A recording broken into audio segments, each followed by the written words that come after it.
Hello dear student, আশা করি সকলে সুস্থ রয়েছো এবং ভালোভাবে তোমরা প্রিপারেশন চালিয়ে যাচ্ছ। যেহেতু তোমাদের পরীক্ষার খুব কম সময় আর রয়েছে, 16 তারিখ তোমরা যারা পরীক্ষা দিবে, প্রথম পরীক্ষা রয়েছে তোমাদের বাংলা পরীক্ষা, তাই কি না? বাংলা পরীক্ষা সবারই রয়েছে। এই বাংলা বিষয়টির প্রতি অনেকেরই কিন্তু অনেক ভয় রয়েছে যে সিলেবাস অনেকটা বড়, অনেক পড়তে হয়, ঠিক কি না? তো বাংলা বিষয় থেকে গল্প, কবিতা এবং নাটক, এইবারে যে ইম্পর্টেন্ট প্রশ্নগুলি রয়েছে যেগুলো তোমাদের পরীক্ষায় তোমরা অবশ্যই কমন পাবে, সেই সব প্রশ্নগুলো আমি তোমাদের তুলে ধরছি। পরীক্ষার শেষ মুহূর্তে সাজেশন হিসাবে এই প্রশ্নগুলো আমি তোমাদের তুলে ধরছি গল্প, কবিতা এবং নাটক থেকে। এই সব প্রশ্নগুলি যাদের পড়া হয়ে গেছে তারা রিভাইজ করে নেবে, এবং যাদের এখনও পড়া হয়নি তারা অবশ্যই এই প্রশ্নের উত্তরগুলো একবার দেখে যাবে, ঠিক আছে? বেসিক্যালি আমি তোমাদের গল্প, কবিতা এবং নাটক থেকে 5 নম্বরের যে ইম্পর্টেন্ট প্রশ্নগুলো আছে সেগুলি তোমাদের সামনে তুলে ধরছি। এবং এমসিকিউ এবং শর্ট টাইপের প্রশ্নগুলো তোমাকে যদি অ্যান্সার করতে হয় তাহলে কিন্তু অবশ্যই টেক্সট বইটা ভালো করে পড়ে নিতে হবে, তাহলে তুমি আরামসে কমন পেয়ে যাবে। ওকে, এবং বট প্রশ্নের জন্য যেসব প্রশ্নগুলি ইম্পর্টেন্ট রয়েছে সেগুলো তোমাদের সামনে তুলে ধরছি, অবশ্যই এগুলো একবার পড়ে নেবে, ঠিক আছে?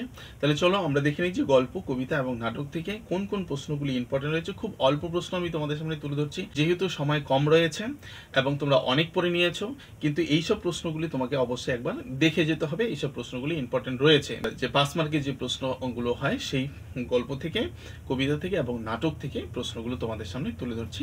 চলো তোমরা এগুলো একবার দেখে খুব তাড়াতাড়ি করে এর উত্তরগুলো কিন্তু দেখে নেবে। উচ্চ মাধ্যমিক বাংলা শেষ মুহূর্তের প্রস্তুতি 2024, ঠিক আছে? 5 মার্কের যেসব ইম্পর্টেন্ট প্রশ্নগুলি রয়েছে গল্প, কবিতা এবং নাটক থেকে, সেগুলো আমরা দেখব, ঠিক আছে? 5 নম্বরের প্রশ্ন, এই প্রশ্নের উত্তরগুলো দেখলে তুমি এখান থেকে 100% কমন পেয়ে যাবে, ঠিক আছে? সুতরাং এগুলো কিন্তু ভালো করে একটু পড়ে নেবে। প্রথমেই যেটা রয়েছে কে বাঁচায় কে বাঁচে, এই গল্প থেকে আমরা কোন কোন প্রশ্নগুলি ইম্পর্টেন্ট রয়েছে, শুধুমাত্র 4টি প্রশ্ন তোমাদের সামনে তুলে ধরছি। এই প্রশ্ন 4টি যদি তোমার পড়া না হয়ে থাকে তাহলে অবশ্যই একবার পড়ে যাবে। দেখো, মৃত্যুঞ্জয়, প্রথম প্রশ্নটা হচ্ছে মৃত্যুঞ্জয়ের বাড়ির অবস্থা শোচনীয়। মৃত্যুঞ্জয় কে, তার বাড়ির অবস্থা শোচনীয় কেন? ঠিক আছে, 1+4 আমি সবগুলোতে নাম্বারিং করিনি, ঠিক আছে? তোমরা দেখে নেবে যে 5 নম্বর প্রশ্ন আছে। দ্বিতীয় প্রশ্ন হচ্ছে সেই দিন অফিস যাবার পথে মৃত্যুঞ্জয় প্রথম মৃত্যু দেখল, অনাহারে মৃত্যু। এই দেখার ফলে মৃত্যুঞ্জয়ের প্রাথমিক প্রতিক্রিয়া কি হয়েছিল তা আলোচনা করো, বা প্রাথমিক প্রতিক্রিয়া কি হয়েছিল সেটা ব্যাখ্যা করো, ঠিক আছে? ভীষণ ইম্পর্টেন্ট প্রশ্ন, ঠিক আছে? তারপরে হচ্ছে 3 নম্বর প্রশ্ন কি বলছে, নিখিল ভাবছিল বন্ধুকে বুঝিয়ে বলবে এভাবে দেশের লোককে বাঁচানো যায় না। কোন প্রসঙ্গে নিখিলের এই ভাবনা হয়েছিল, বা এই ভাবনার মাধ্যমে নিখিলের চরিত্রের কোন বৈশিষ্ট্যটি প্রকাশ পেয়েছে বা কোন বৈশিষ্ট্যটি ফুটে উঠেছে তা লেখো, ঠিক আছে? ভীষণ ইম্পর্টেন্ট প্রশ্ন। আরেকটি এটা থেকে, এই গল্পটা থেকে প্রশ্ন রয়েছে, কে বাঁচায় কে বাঁচে, এই তির্যক নামকরণের যথার্থ আলোচনা করো। এই তির্যক নামকরণের যথার্থ আলোচনা, অর্থাৎ কে বাঁচায় গল্পের নামকরণের সার্থকতা কী রয়েছে সেটা তোমাকে আলোচনা করতে বলছে। এই প্রশ্নটা যদি তুমি ভালো করে পড়ো না, তাহলে এখান থেকে যদি এই প্রশ্নটা এসে যায় তাহলে তো এটা পেয়ে গেলে, এবং এখান থেকে পড়লে তোমার পুরো গল্পটা যে আছে সেই গল্পটার বিষয়বস্তু কিন্তু জানা হয়ে যাবে, ঠিক আছে? সুতরাং এই 4টা প্রশ্ন যদি কারো এখনো পড়া না হয়ে থাকে তাহলে অবশ্যই একবার দেখে যাবে, ইম্পর্টেন্ট রয়েছে, পরীক্ষায় আসবে, ঠিক আছে? ওকে, আর যারা অলরেডি পড়ে নিয়েছে তারা অবশ্যই একবার রিভাইজ করবে, ঠিক আছে?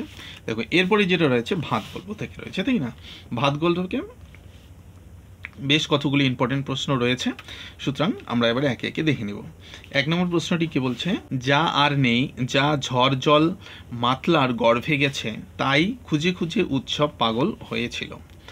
দুর্যোগটির বর্ণনা দিতে বলছে। দুর্যোগটির উৎসবকে কিভাবে প্রভাবিত করেছিল তা লেখো। ভাত থেকে দেখব দ্বিতীয় প্রশ্ন, ভাত গল্পের নামকরণের সার্থকতা আলোচনা করো। 3 নম্বর যে প্রশ্নটি রয়েছে, উৎসবের মাথায় এখন বুদ্ধি স্থির, সে জানে সে কি করবে। এখন বলতে কখন, মানে কোন সময়ের কথা বলা হয়েছে, এরপর উৎসব কি করেছিল তা লেখো। 4 নম্বর প্রশ্নটি কি বলছে, বাদার ভাত খেলে তাতে তো সে আসল বাদাটার খোঁজ পেয়ে যাবে একদিন। বাদা কাকে বলে, উদ্দৃষ্ট ব্যক্তি এই রকম মনে হবার কারণ কি? 5 নম্বর প্রশ্ন, ফুটন্ত ভাতের গন্ধ তাকে বড় উতলা করে। ফুটন্ত ভাতের গন্ধ কিভাবে উৎসবের জীবনকে নিয়ন্ত্রিত করেছে তার বর্ণনা দাও। পরের প্রশ্ন, 6 নম্বর প্রশ্নটি কি বলছে, দাঁতগুলো বের করে সে কামটের মতোই হিংস্র ভঙ্গি করে। কে কার প্রতি এইরূপ আচরণ করেছিল, তার এইরূপ আচরণের কারণ বিশ্লেষণ করো। ঠিক আছে, এই 6টা প্রশ্ন রয়েছে, এই গল্প থেকে 6টা প্রশ্ন ভালো করে পড়ে যাবে। আচ্ছা, তারপরে আমরা দেখব হচ্ছে ভারতবর্ষ থেকে। এই ভারতবর্ষ থেকে কোন কোন প্রশ্নগুলি ইম্পর্টেন্ট রয়েছে তোমাদের পরীক্ষার জন্য। এবার প্রথম প্রশ্নটা দেখব। বুড়ির শরীর উজ্জ্বল রোদে তপ্ত বালিতে চিত হয়ে পড়ে রইল। বুড়ির চেহারা ও পোশাকের পরিচয় দাও। তার তপ্ত বালিতে পড়ে থাকার কারণ কি? ভীষণ ইম্পর্টেন্ট প্রশ্ন। পরের প্রশ্নটা দেখব। সেই সময় এলো এক বুড়ি। বুড়ি কোন সময় এলো, কোথায় এসেছিল, বুড়ি কিভাবে গল্পের ভারতবর্ষের স্বরূপ হয়ে উঠেছে, গল্পের অবলম্বনে তা বিশ্লেষণ করো। 3 নম্বর প্রশ্ন ভারতবর্ষ থেকে কি বলছে, কতক্ষণ সে এই মানমুখী জনতাকে ঠেকিয়ে রাখতে পারত কে জানে। সে বলতে এখানে কার কথা বলা হয়েছে, জনতা মারমুখী হয়ে উঠেছিল কেন?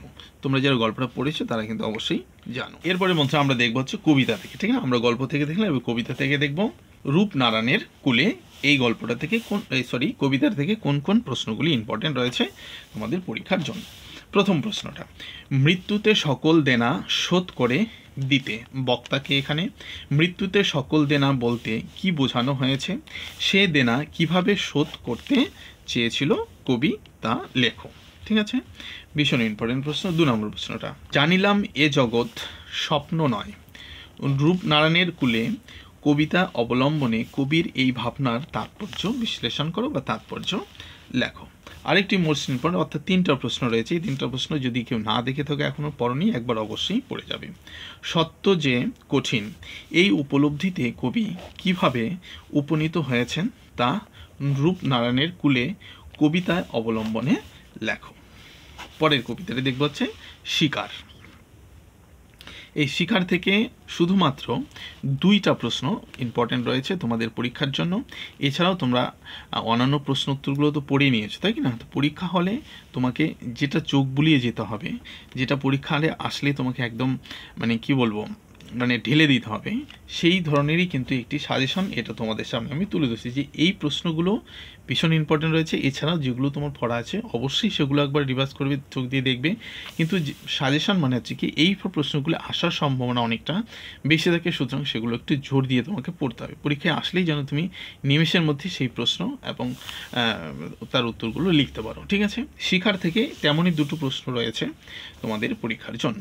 দেখবো সে কী বলছে, নাগরিক লালসায় নীল অমলিন প্রকৃতির মাঝে পবিত্র জীবন হারিয়ে যায় হিমশীতল মৃত্যুর আধারে।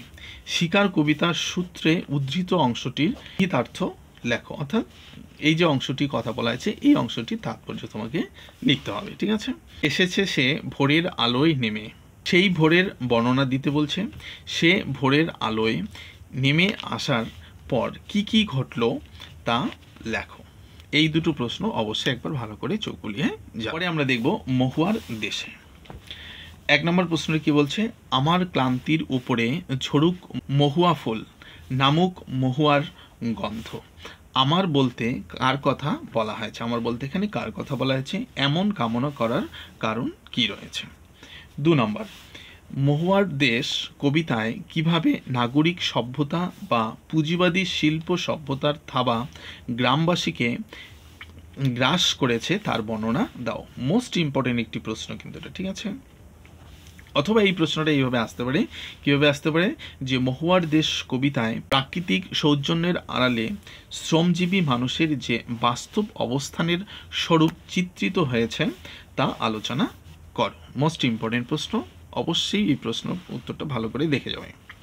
তারপরে আমরা দেখব হচ্ছে আমি দেখি। আমি দেখি থেকে 1 নম্বরের যে প্রশ্নটি রয়েছে, আরোগ্যের জন্য এই সবুজের ভীষণ দরকার। এই সবুজ বলতে কবি কি বুঝিয়েছেন বা কোন সবুজের কথা বলেছেন, সেই সবুজকে পাওয়ার জন্য কবি কি কি নির্দেশ দিয়েছেন। 2 নম্বর, চোখ তো সবুজ চায়। এই মন্তব্যের আলোকে গাছের প্রতি কবির মনত্ববোধ কিভাবে প্রকাশিত হয়েছে তা লেখো। তা আমি দেখি কবিতার অবলম্বনে বুঝিয়ে দাও। এরপরে আমরা দেখব হচ্ছে ক্রন্দ নরতা জননীর পাশে। এই এখান থেকে দুটো প্রশ্ন ইম্পর্টেন্ট রয়েছে। আমি তা পারি না, কবি কিভাবে পারেন না, যা পারি কেবল, কবি কিভাবে পারেন। পরে আমরা দেখব হচ্ছে ক্রন্দ নরতা জননীর পাশে, কবিতায় কবি জননীকে ক্রন্দ নরতা বলেছেন কেন, এই পরিস্থিতিতে কবি কি করা উচিত বলে মনে করেছেন। এরপরে আমরা দেখব হচ্ছে নাটক থেকে, ঠিক আছে, নাটক থেকে কোন কোন প্রশ্নগুলি তোমাদের এবার পরীক্ষার জন্য ইম্পর্টেন্ট রয়েছে। নাটকটি হচ্ছে বিভাব। 1 নম্বর ইম্পর্টেন্ট প্রশ্নটি হচ্ছে বিভাব নাটকের নাট্যরীতি যে নতুনত্ব প্রকাশ পেয়েছে তা আলোচনা করো। 2 নম্বর প্রশ্নটি কি বলছে, অনেক ভেবেচিন্তে আমরা একটা প্যাচ বের করেছি, প্যাচটি কি, নাট্যকার কিভাবে প্যাচটির ব্যবহার করার সিদ্ধান্তে উপনীত হয়েছেন তা নিচের ভাষায় লেখো। মোস্ট ইম্পর্টেন্ট প্রশ্ন, ঠিক আছে। 3 নম্বর যে প্রশ্নটি ইম্পর্টেন্ট রয়েছে, এই ঘরের মধ্যে জীবনকে উপলব্ধি করা যাবে না, জীবনকে উপলব্ধি করার জন্য বক্তা কি করেছিল, শেষে তার কিরূপ অভিজ্ঞতা হয়েছিল। 4 নম্বর ইম্পর্টেন্ট প্রশ্নটি হলো জীবন কোথায়, কে কাকে এ কথা বলেছেন, বক্তা জীবনকে কোথাও খুঁজে পাওয়া যাবে বলে মনে করেছেন, বক্তা জীবনকে কোথায় খুঁজে পাবে বলে মনে করেছেন সেটা তোমাকে লিখতে হবে। 5 নম্বর ইম্পর্টেন্ট রয়েছে নাটকটি থেকে যে প্রশ্নটি, সেটা হলো কোথাও জীবনের খোরাক হাসির খোরাক নেই, বক্তাকে কোথাও জীবনের খোরাক হাসির খোরাক নেই বলে বক্তা মনে করেছেন এবং কেন, সেটা তোমাকে লিখতে হবে। ওকে, এরপরে যেটা রয়েছে নানা রঙের দিন।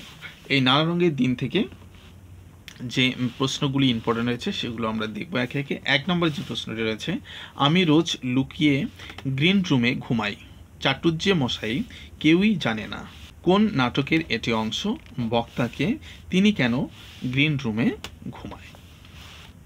পরে 2 নম্বর ইম্পর্টেন্ট প্রশ্নটি কি রয়েছে, শিল্পকে যে মানুষ ভালোবেসেছে তার বার্ধক্য নেই কালীনাথ, নানা রঙের দিন নাটক অবলম্বনে বক্তব্যটির তাৎপর্য বিশ্লেষণ করো বা তাৎপর্য লেখ। এই নাটক থেকে আরও যে 3টি প্রশ্ন ইম্পর্টেন্ট রয়েছে সেটা হচ্ছে আমাদের দিন ফুরিয়েছে, কে কোন প্রসঙ্গে এই উক্তিটি করেছেন বা কথাটি বলেছেন, বক্তার এই উপলব্ধি করার কারণ ব্যাখ্যা করো। 4 নম্বর প্রশ্নটি বলছে নানা রঙের দিন একাঙ্ক নাটক হিসাবে কতখানি সার্থক তা আলোচনা করো। 5 নম্বর প্রশ্নটি এবং শেষ প্রশ্নটি রয়েছে নানা রঙের দিন নাটক অবলম্বনে রজনীকান্ত চট্টোপাধ্যায়ের চরিত্র বিশ্লেষণ করো। ভীষণভাবে ইম্পর্টেন্ট রয়েছে, সুতরাং যে সাজেশনটি আমি তোমাদের সামনে তুলে ধরলাম প্রত্যেকটা প্রশ্ন ইম্পর্টেন্ট রয়েছে, পরীক্ষালে অবশ্যই একবার দেখে যাবে। সময় খুবই কম রয়েছে, পারলে এখন থেকে এই প্রশ্নের উত্তরগুলো একবার দেখতে শুরু করো। সাজেশনটি যদি তোমার ভালো লাগে অবশ্যই ভিডিওটিকে একটি লাইক করে দেবে, বন্ধুদের মাঝে ভিডিওটি শেয়ার করে দেবে এবং চ্যানেলে যদি তুমি নতুন হও অবশ্যই চ্যানেলটি সাবস্ক্রাইব করবে, অল নোটিফিকেশান বাটনটি প্রেস করে দিবে।